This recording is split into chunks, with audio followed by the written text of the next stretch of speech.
Expect the unexpected. And the Blue Jays have never flown higher. That's a man's jam. As now Mississippi Valley State is the last team without a win in the nation. The madness is real. Dexter Phillips, touchdown. Gioza. Thank you for being my friend. Hello, friends, and welcome to episode 4 of the D1 and Done pod, currently presented by no one. As always, we are open to any sponsorships or partnerships that you may want to bring our way down the road. If you just listened to that intro, there is a little Easter egg hidden in that introduction. If you find it and you recognize it, send us a message on our social medias or on our email, d1anddonepod@gmail.com, and you will get a shout out on the next show. Speaking of our social medias, make sure you follow us on Facebook, Instagram, Twitter. You can keep up to date with everything that we're doing and also keep up to date with college basketball news throughout our social media pages. You can also listen to this on YouTube, Spotify, or wherever that you may get your podcast. Make sure you leave a review. Make sure you rate us 5 stars or below 5 stars. This may not be a 5-star show. Who's to say? I rated it 3 stars. 3-star effort from episode 3? Yeah. I appreciate that.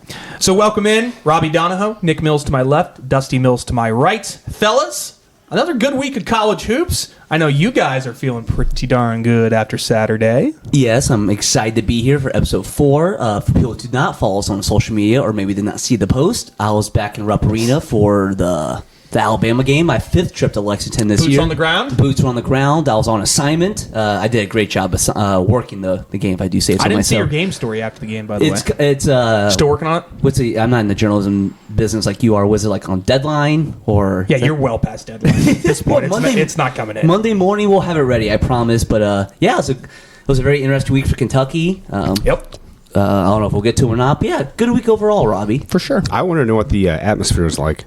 So, first of all, shout out friend of the program, Nate Hahn. GFOP, good friend of the pod, Nate Hahn. He went with me because it's his first trip to Rupp Arena. That's right. It was a good time. And he even got a Kentucky hoodie for Christmas to wear. He did. He's part of the family now. I respect that. Shout out to Tony Soprano. But yeah, so it's interesting. It was packed immediately, like 15 minutes before tip. There was not an empty seat. I made a comment like, it was loud in there, but like, it almost wasn't like rowdy. I think there's a little. Was there an uneasiness in that game then? I always think it wasn't like.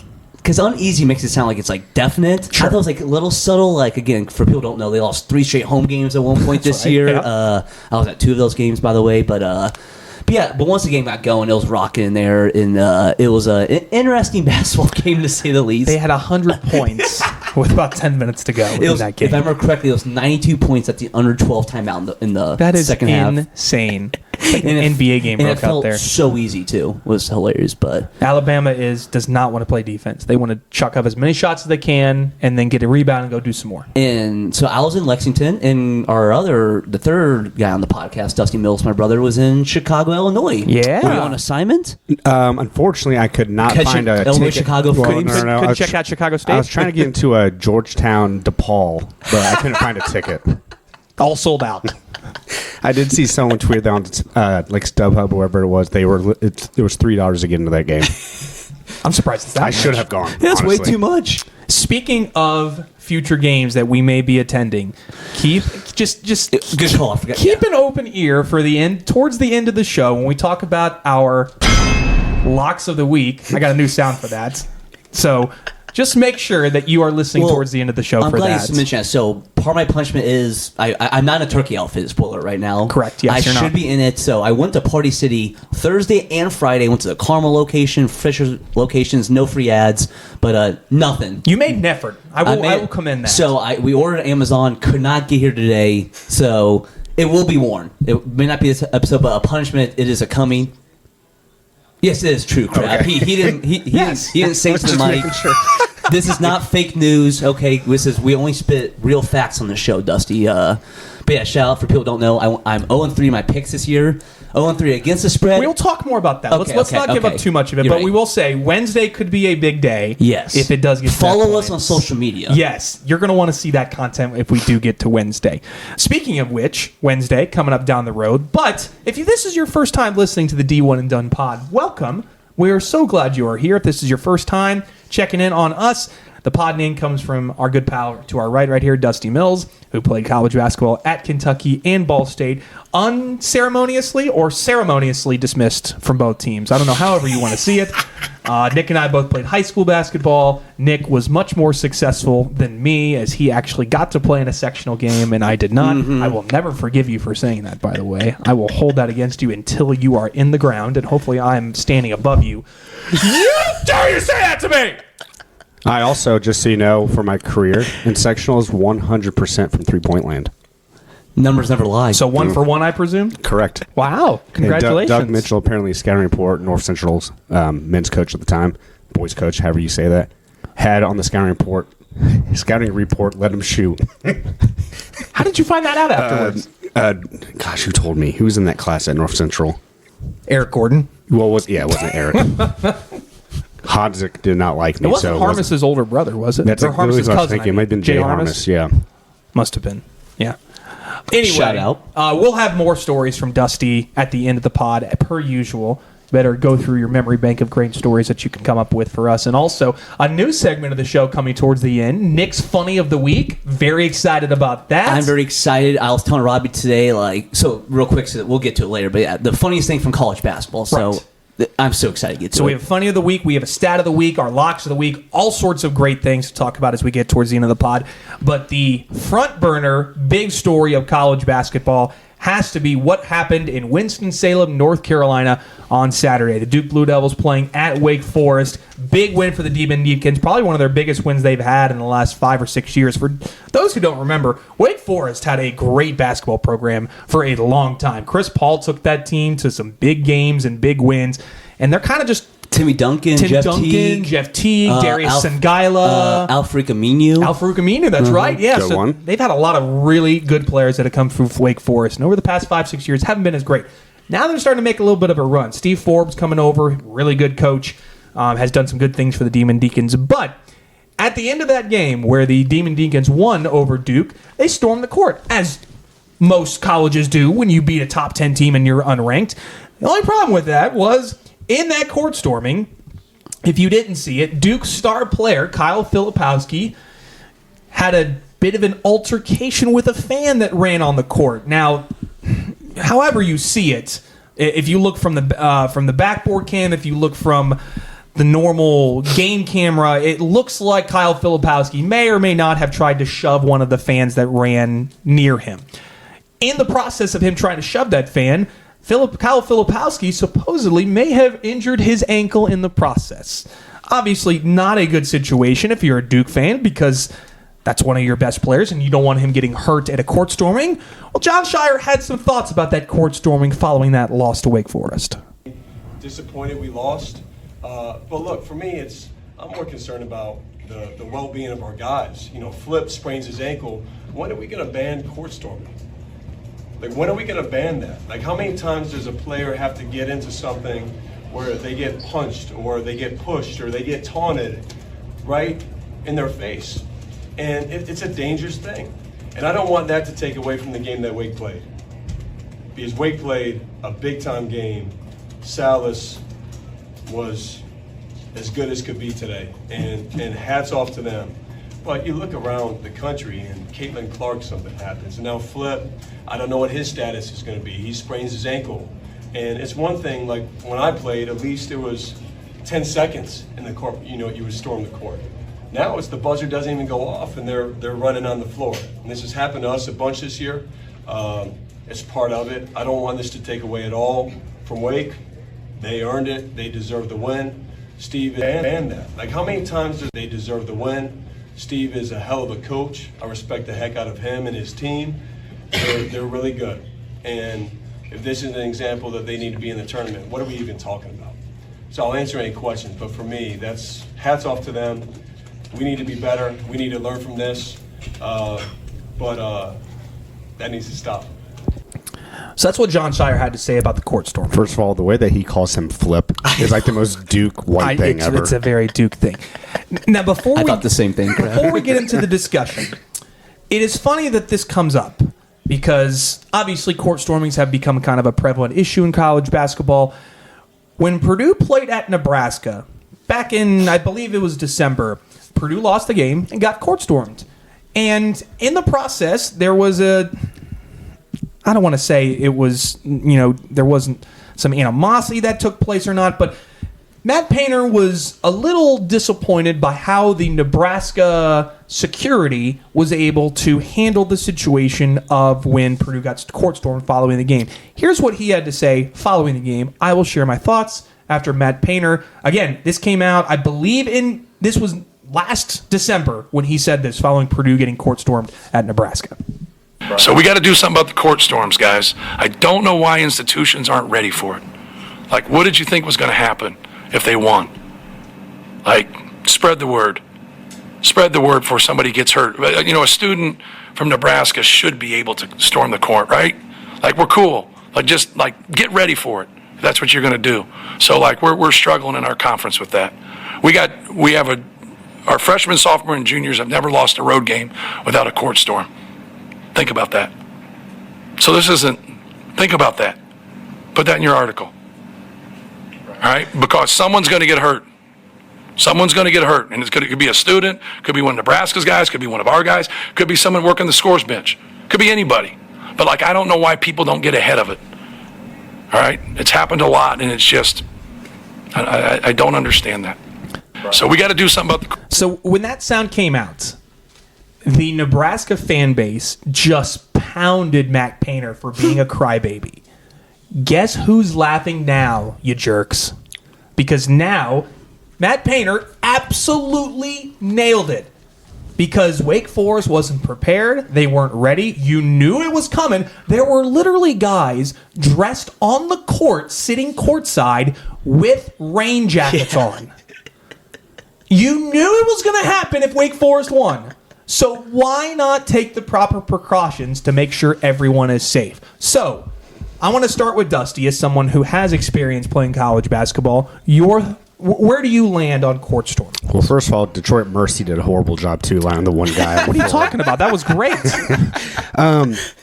This is such a polarizing issue, honestly. Mm-hmm. Do you guys, wasn't it Duke one year, maybe 15 years ago, that Coach K actually took the starters out of the game and I believe sent them to the locker room before? I think Purdue. So Duke did that one time. Okay. I know Purdue did that last year as well. Yes, I know some people look at that as bitterness or whatever, but I've been pumped if I got thrown. Yeah, Coach K, how do you know they were going to storm the court? He just sent them to the locker room anyways.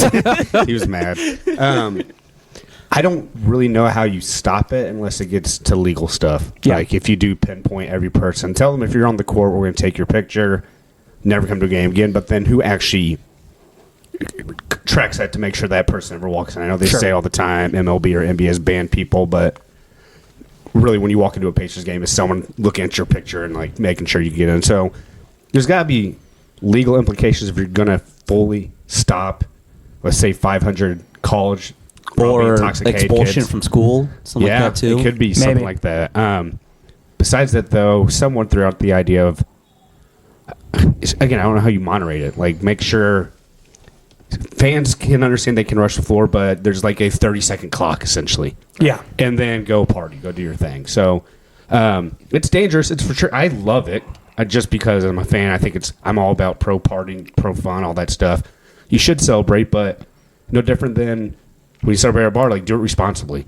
So I don't understand how it's hard to do that, but you are going to have the bad apples that make things look bad. And the other thing that doesn't help with the argument is these coaches who obviously are talking about it, they're also talking about the subject after a bad loss. Right. So now they're already mad. They already don't want to talk about, but they can take away from the game and talk about. I don't know. I'm talking in circles there because I do not know the solution.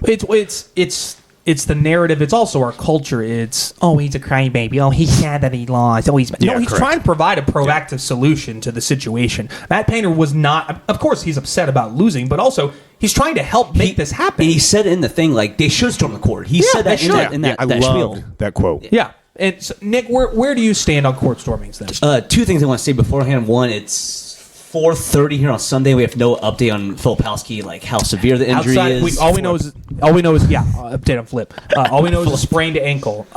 ESPN said it was a knee, but they're the only outlet that said knee, so I have not seen anything else. Well, that's what I was kind of saying. It's kind of conflicting. I guess what I meant to say, we don't know if it's going to be like a, one game missed, or is it going to be, we don't know the details. We don't know the severity of it, yes. Second thing I want to mention, what really stinks about this is, what a big-time win for Wake Forest. This was an awesome basketball game. He mentioned Hunter Salas was awesome this game. He was a former 5-star recruit. It was an awesome basketball game and a win Wake Forest needed. So it just stinks this is going to overshadow all of that. All that being said, it's funny. So again, I went to Lexington yesterday with Nate, and we were talking about this before this all happened about court storming. Again, I'm all for court storming too, but whenever a court storming happens, it's very rarely it shocks anyone, right? No. Ball State, when they beat Eastern Michigan, it's not going to just storm the court out of nowhere, right? It's coming. It's not Clemson after every win at a home football game, which by is the way, stupid. Real quick, the funniest court storming ever this year was when Cincinnati stormed the court on TCU. Maybe the most random court storming ever. Oh my gosh. That being said, to me, it's kind of what Dusty was saying. This is a simple solution. You know what's going to happen, or maybe not simple solution. In principle, it's simple. You know they're going to storm the court. Just get the other team off. Give them 15, 20, whatever the amount of time you need. Just let the other team get off the court. And I remember when Providence played Georgetown this year. They were able to get a ton of security there. Because Ed Cooley turned. They knew it was going to be hostile. They were able to get a ton of security there. So even though there's an upset potential, I feel like you can get a lot of security. Make sure, and just be like, hey, give a 10, 15, 20 seconds for him to beat, and just let the other team get off the court. And maybe that's where the punishment is. Maybe suspension, expulsion. If you touch another member of the other team, you're gone. You're gone. We're not having this again. So I just think that's the main thing. You've got to get the other team off the court, right? And because that fixes remember when the watch shot happens, Darius Miller, it's kind of a shock, nothing bad happened to him. There's that famous photo. He's on his back with people surrounding him. It's pretty horrifying. And another thing, a reason, again, a player getting hurt could be happening. I'm surprised no players are throwing a punch or anything, right? If someone gets hit a certain way. So do you remember this, Robby? This has happened. This happened between Noblesville and Pike High School in 1998. Noblesville beat Pike, who was number one in the state in sectionals. It was a year after Tom Coverdale, so Noblesville was kind of rebuilding. The Noblesville players rushed the court, and a Pike player punched a Noblesville student and went running through Noblesville High School, and they found him later in the girls' locker room, hiding. And he got criminal charges for it. Yeah, I'm saying or allegedly did. I can't remember the case. Because usually, Robby said, or whoever said, it's usually a top 5 team getting upset. They're probably not in a great mood, and some frat boy from Sigma Nu. Watch this, bro. Why are you picking out Sigma Nu? Fine, I was a Sig Ep. Nick Mills from Sig Ep comes at you and it says go Cats or something. I say all that to say that just get the other team off the court. That's all. Yeah. It's just the simplest solution. All just find a way to do it. Yeah, there's got to be someone, because I know the people that they hire for these aren't necessarily trained FBI agents, right? But there's got to be someone at these events who's the head of security, let's just say, but one designated person that needs to be in front of, especially the student section, saying, once you start realizing this may happen, hey, look, all of you guys, wait till I give you the go. Once I'm okay with it, you can go run out there, but we need to make sure this is safety, or there's going to be repercussions. Right. Yeah, I agree with all of you. I don't want them to take court stormings away. That's where I am. I think it is a part of college basketball that I love. I was going to say real quick, the reason I don't either, and sorry to cut you off. No, you're fine. So I stormed the field at Kentucky. Real quick to cut you off. We're going to talk about that when we later. upset Louisville on a last-second play back in 2007. But I always remember that, and actually took grass from the field. Yeah. It's a great college memory for me. So yes, it needs to be safety, but it shouldn't be eliminated. I agree. We'll have a viewer question in regards to that later in the show. Do you a big grass guy, Dusty? Unbelievable. All right, so I think we're all in agreement that court storming should not be banned. So how do you handle it? I think you got to almost give a 30-second grace period to get everything squared away. If you go on the court, you're done, you're toast, you can't come back. And I think the SEC has kind of been somewhat proactive in this, where they fine schools if they do rush the court or storm the field. I don't think there is a right or wrong answer to it. I've seen when I heard Clark Kellogg kind of talk about it at halftime of the Purdue-Michigan game, he said that it can't be a gray area. It has to be black and white. It has to be, you have to get rid of it for the safety of players. But you're taking away such a fun aspect of college basketball if you do that. And I think there's a way to structure it to handle it, basically. I think that's kind of where I'm landing on it. Yeah, another thing I'll say is talking about cool experiences. When back to high school basketball. Sorry for the third time already. When we won, Close the yearbook, crap. when we won the conference championship, you guys rushed the floor, and that's another thing right, that we did. I always remember. Yeah. Was Mike Pruitt leading the troops out there, and just how much fun that was. Yeah, totally agree. Not to make light of the situation, but But please this do. would have been 5 times funnier if Coach K was the quote, or was the coach. Could you Oh, my imagine the gosh. press conference after? He would still be talking. He would have not left by now. 100% he would still be talking. Missed opportunity. He should have still been at a press he conference. called them like misfits or something like that. So, unfortunately, that court storming does take away from the fact that, as we mentioned, Wake Forest, that's a massive win for them. Puts them in the field for the tournament because they still are on the bubble, but that's a massive quad win against a top 10 team. And a Duke team that no one's really talking about, too. Right. I mean, that's a great resume builder. Yeah, Duke is a very interesting team. I think they have all the talent, but yeah, It comes back to we talked about episode 1 though. Like when the ACC is just as down as it is, It's like such a bad- it's so such a hard to bad just talk conference about. this Like year. it's so hard to what to make of Duke and like UNC. You know. and when the ACC gets graphics talking about their coaches, Oh, we'll get to that later. Don't you my worry. That's a little gosh, tease for that everyone is else. so Okay. bad. All right, so that is the big topic of this show, is talking about court storming. But as all three of us who love college basketball, it's good to see that all of us are kind of in the same boat of we want to keep seeing it. We don't want to lose it, but you got to find a way to make sure to make it happen and make it safe for everyone that's involved. All right, Credit to me for not making any January 6 jokes. why do you always have to say something That was every beautiful. time political? You try to. Don't start your own politics. Did you pod. not? Why did you just say I said I didn't make any jokes? Well, you just did. I didn't make You any just did jokes. by not making one. Wait, did I? You don't. You basically did. Yes. You just made Rush Limbaugh over here mad. Oh my gosh. All right, let's get to our said and done storylines. I guess I'll start with the insurrectionist over here with his storylines. Hey, Robby. Thanks for Hi, Nick. Thanks for letting me come on. So my topic today is we'll do a little bubble check-in. I think we've not really Ooh, bubble check. we've not really done any bubble talk so far. We We need a sound for bubble check where we can hear a cork open.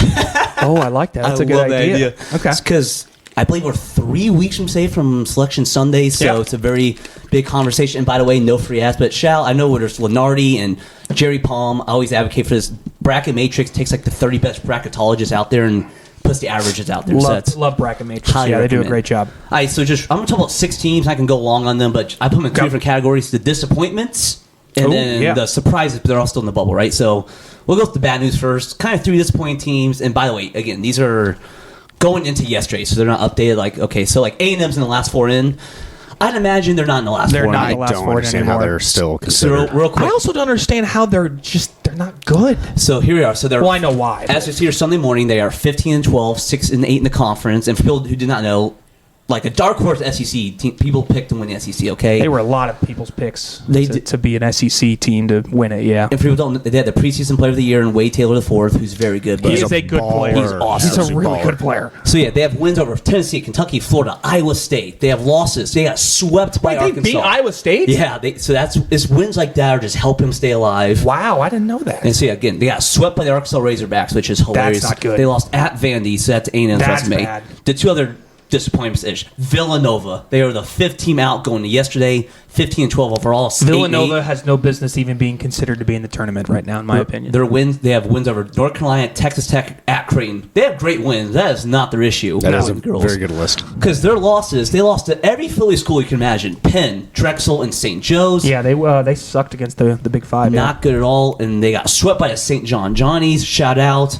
So that's their resume. Big win for St. John's today as well. They're about to Creighton. get brought up by me. And then Continue. Gonzaga, that's the other one. They are 22-6 and 12-2 in the conference. I think Gonzaga's probably going to find a way to get They in. have the exact opposite problem of like those other schools. They have a good one at Kentucky. Other than that, they have no bad losses and really Right. no good wins. They're kind of in that weird kind of. They have losses at Washington, at Santa Clara though. Maui kind of hurt them because when they lost that first game to Purdue, then they got stuck in the wrong Right. side of that constellation where they had to play UCLA and Syracuse, which the Syracuse win looks a little better. That's their second best win right now. Yeah, Is Syracuse. The UCLA win has helped nothing. So UCLA's been awful. So those 3 teams: Texas A&M, Nova, Gonzaga.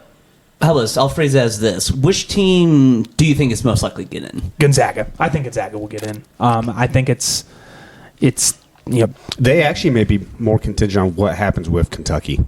Because if they can say they went yeah. up and won, and then you see what Kentucky does to other teams, especially at home, Yeah, besides Kentucky- UNC Wilmington. And it should be noted, shout to Seahawks. Gonzaga still gets St. Mary's at home. Right. And of the three teams, they're most likely to win their conference tournament, so that's also very noteworthy. Yeah, it's. I still think they get St. that Mary's large. is still undefeated in the West Coast Conference. Shout to them. We are going to talk about St. Mary's on the show later on. I think I would argue Texas A&M because, again, I just feel like for some reason there's always that one team like, how many losses do they have and they got in the tournament? Was it last year or the year before that they got left out and there was a big gripe that A&M should have been in? 2 years ago. 2 years ago. I mean, they've always had a good team, but don't they play like three bigs at a time? That's the thing. Sometimes they go way small, and then sometimes they go way big. They're all over just the place. It's clear Buzz is trying to find a magic lineup, and it's just not really working for him. I'm curious if they do find a way in the tournament. They're in a weird matchup for a lot of teams. And one last thing on Nova. Do you guys think Kyle Neptune's a coach next year? No, I don't think so either. I don't think so. Which, by the way, another big-time job will be open then. It's a good point. We talked a lot about Ohio State in the last pod, and that IU potentially potentially Louisville. Right. Yeah, there's four jobs. We now. have a family friend. I've been trying to be funny. Who's a Villanova grad, and and this is a very successful guy. He's calling for his head already. Oh, yeah. And this was a month ago. And he's a very level-headed person. He's like, Yes. I've seen enough. Because I probably would have too. Yeah. So Nova we've set has a standard. talent. That is not the issue there No. right now. They had a ton of hype with those transfers that they had coming in, especially, and then they also had a couple. I think one of the players that they had last year that was injured for most of the season was back full the point time. guard, Moore. Yeah.